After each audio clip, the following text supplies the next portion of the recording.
बच्चों, आज से हम शुरू करेंगे अध्याय 3 आवियो मैट्रिक्स।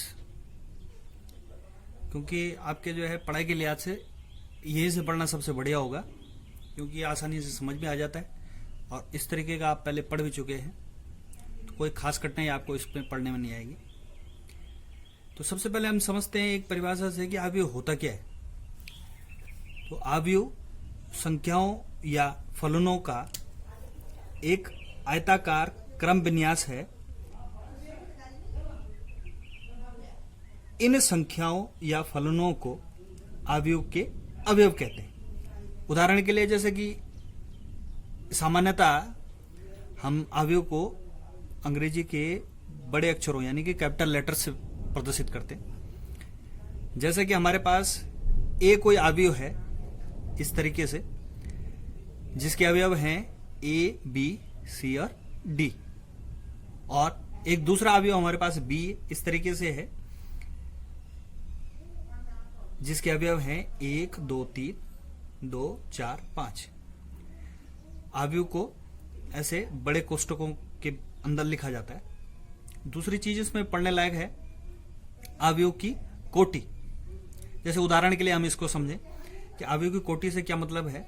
उदाहरण के लिए हम ये ले लेते हैं वापस जो हमारे पास लिखे हुए हैं अवयव ए और बी। जैसे अवयव ए की कोटि, तो कोटि का मतलब है कि इसमें कितनी पंक्ति हैं और कितने स्तंभ हैं। तो जैसे कि आपको दिख रहा कि इस अवयव ए में पंक्तियां कितनी है, देखो इस तरीके से जाएंगे तो ये पंक्तियां होंगी, और पड़े में जाएंगे तो पंक्तियां, खड़े में जाएंगे तो स्तंभ। तो इसमें ये 1 और ये 2, ये 2 क्या होंगी, पंक्तियां हैं। और स्तंभ कितने हैं, एक तो ये 1 और ये 2। तो इस अवयव ए की कोटि क्या हो जाएगी, 2 गुणा के 2, जिसमें पहला 2 पंक्ति को प्रदर्शित करता है और दूसरा 2 स्तंभ को। इसी तरीके से अवयव बी में पंक्तियां कितनी हैं, 1 ये वाली और ये 2। इस तरीके से इसमें कितनी है, 2 पंक्तियां हैं। और स्तंभ कितने हैं, स्तंभ है इसमें 1, 2 और 3। तो इस अवयव बी की कोटि क्या होगी, इस अवयव बी की कोटि होगी 2 गुणा के 3। अब इसमें अगला है कि अवयव कितने प्रकार के होते हैं। उसमें से कुछ विशेष प्रकार जो आपकी किताब में भी प्रदर्शित किए गए हैं, उनको मैं थोड़ा सा आपके लिए यहाँ पर संक्षिप्त रूप से स्पष्ट कर देता हूँ। सबसे पहला है अवयव के प्रकारों में, सबसे पहला प्रकार है स्तंभ अवयव, जिसे कॉलम मैट्रिक्स भी कहते हैं। जैसे कि इसके नाम से ही पता लग रहा है, स्तंभ अवयव यानी कि ऐसा अवयव जिसमें केवल एक स्तंभ हो। और परिभाषा भी आपके पास लिखी हुई है यहाँ पे। एक अवयव स्तंभ अवयव कहलाता है यदि उसमें केवल एक स्तंभ हो। जैसे उदाहरण के लिए ए हमारे पास कोई अवयव है जिसमें अवयव है ए, बी, सी।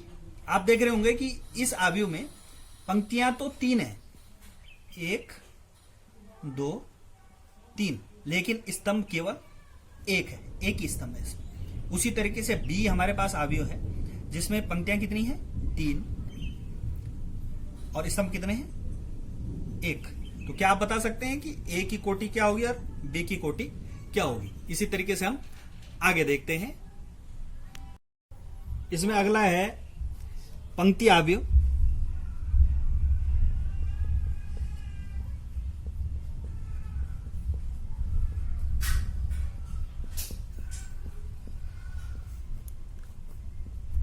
जैसे कि नाम से ही स्पष्ट हो रहा है, ऐसा अवयव जिसमें केवल एक पंक्ति हो। स्तंभ कितने भी हो सकते हैं, लेकिन पंक्ति केवल एक हो, पंक्ति अवयव कहलाता है। हम उदाहरण से समझ लेंगे। जैसे ए हमारे पास कोई अवयव है, तो पंक्ति अवयव में वो किस तरीके से होगा, जैसे इस तरीके से उसके अवयव हैं 2, 3, 4, 6। तो आप देख रहे होंगे कि ए में पंक्ति केवल एक है और स्तंभ कितने हैं, 1, 2, 3 और 4। तो पंक्ति अवयव होगा ये, क्योंकि इसमें केवल एक ही पंक्ति है। एक उदाहरण और भी ले सकते हैं हम। जैसे सी हमारे पास कोई अवयव है और जिसके अवयव हैं ए, बी, ई, एफ। तो इसमें भी एक ही पंक्ति है, इसलिए यह भी पंक्ति अवयव हो गया। अगला अवयव का प्रकार है वर्गावयव।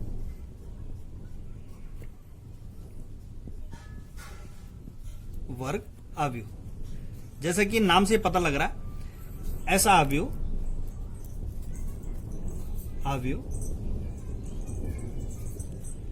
जिसमें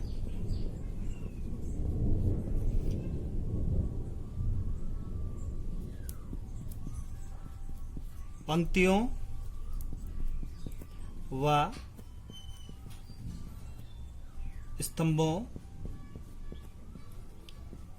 की संख्या बराबर होती।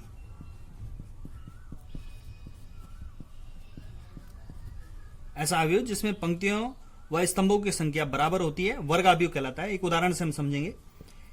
ए वर्गावयव होगा अगर इसके अवयव हों जैसे A B A R C D.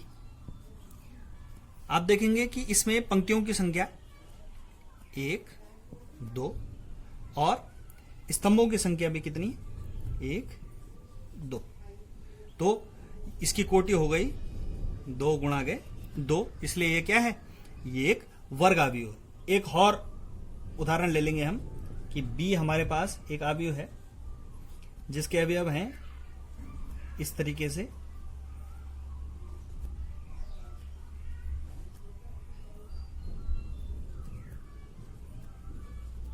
तो आप देखेंगे कि बी में पंक्तियों की संख्या कितनी, 1 2 3 और स्तंभों की संख्या 1 2 3।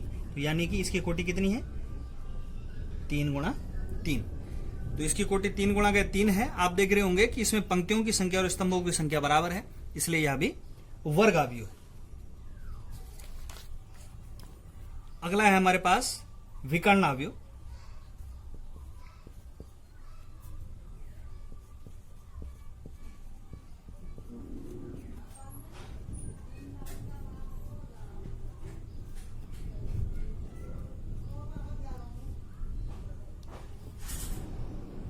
तो विकर्ण अवयव ऐसा अवयव होता है जिसमें विकर्ण के अतिरिक्त सारे अवयव क्या हो जाएंगे, शून्य होंगे।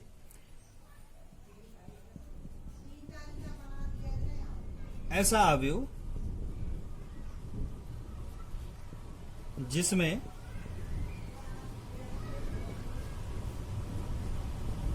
विकर्ण के अतिरिक्त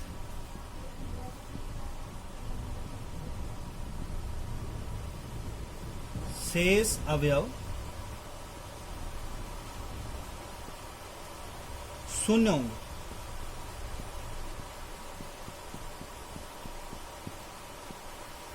जैसे उदाहरण के लिए हमारे पास एक कोई 3 गुणा 3 का कोई अवयव है, तो आपको जैसे पता लग रहा है कि विकर्ण अवयव में केवल विकर्ण में हमारे पास शून्य के अलावा कोई अंक होगा, बाकी केवल शून्य शून्य शून्य ही एकमात्र अवयव होगा। तो इस तरीके से हम देख सकते हैं कि एक 3 गुणा 3 का एक अवयव है हमारे पास 1 0 0 0 1 0 और 0 0 1। इस तरीके से हमारे पास एक अवयव है। आप देख रहे होंगे इसके केवल विकर्ण वाले स्थानों के अवयव शून्य के अलावा हैं, बाकी सभी जगह शून्य है। तो ये क्या हो जाएगा, एक विकर्ण अवयव है। एक उदाहरण और ले लेते हैं, जैसे A0 और 0B। तो ये भी एक विकर्ण अवयव होगा क्योंकि इसके विकर्ण के अलावा शेष अवयव क्या है, शून्य है। तो इस तरीके से ये विकर्ण अवयव। अब अगला है अदिश अवयव।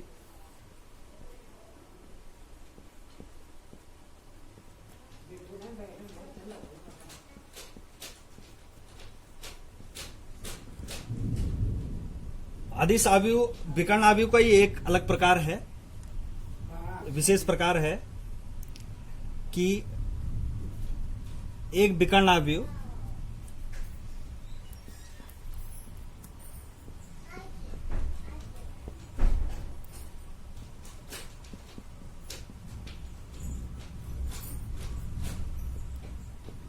अदिश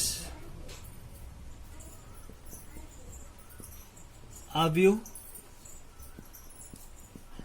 कहलाएगा यदि इसके विकर्ण के सभी अवयव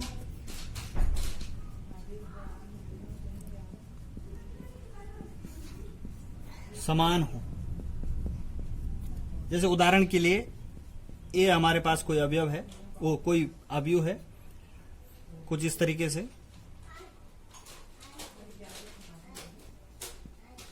जिसके अवयव हैं वर्गमूल 5 0 0 0 वर्गमूल 5 0 0 0 वर्गमूल 5। तो ये 3 गुणा 3 की कोटि का एक विकर्ण अवयव है, जिसमें विकर्ण के प्रत्येक अवयव क्या है, एक जैसे हैं।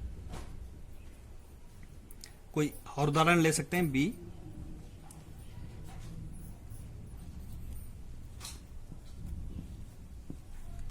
ये 2 गुणा 2 का एक विकर्ण अवयव है, जिसमें विकर्ण के अवयव 3 है। इस तरीके से अगला अवयव हमारे पास है तत्समक अवयव या आइडेंटिटी मैट्रिक्स।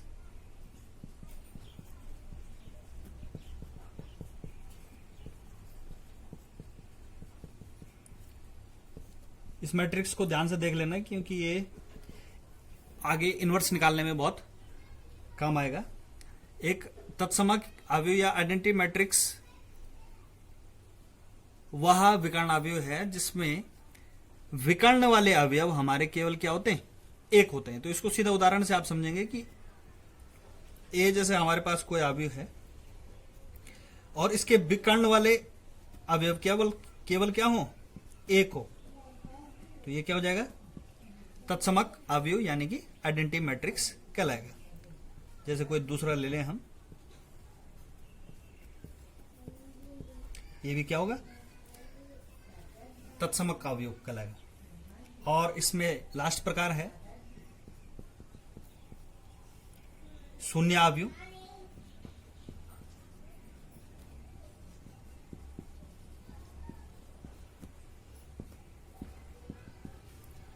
या जीरो मैट्रिक्स। तो एक अवयव शून्य अवयव कहलाएगा यदि इसके सारे के सारे अवयव क्या हो जाएं, शून्य हो। तो उदाहरण के लिए जैसे ए हमारे पास कोई अवयव है और इसके सारे अवयव क्या हो जाएं, शून्य हो जाएं, तो ये क्या कहलाएगा, शून्य अवयव कहलाएगा। जैसे उदाहरण के लिए बी शून्य या सी, तो ये शून्य अवयव है। तो ये थे अवयवों के सारे प्रकार जो आपकी किताब में आपके लिए पढ़ने को दिए गए हैं। इसके बाद हम थोड़ा सा अवयव की समानता के विषय में पढ़ेंगे और अगली प्रश्नावली शुरू करेंगे।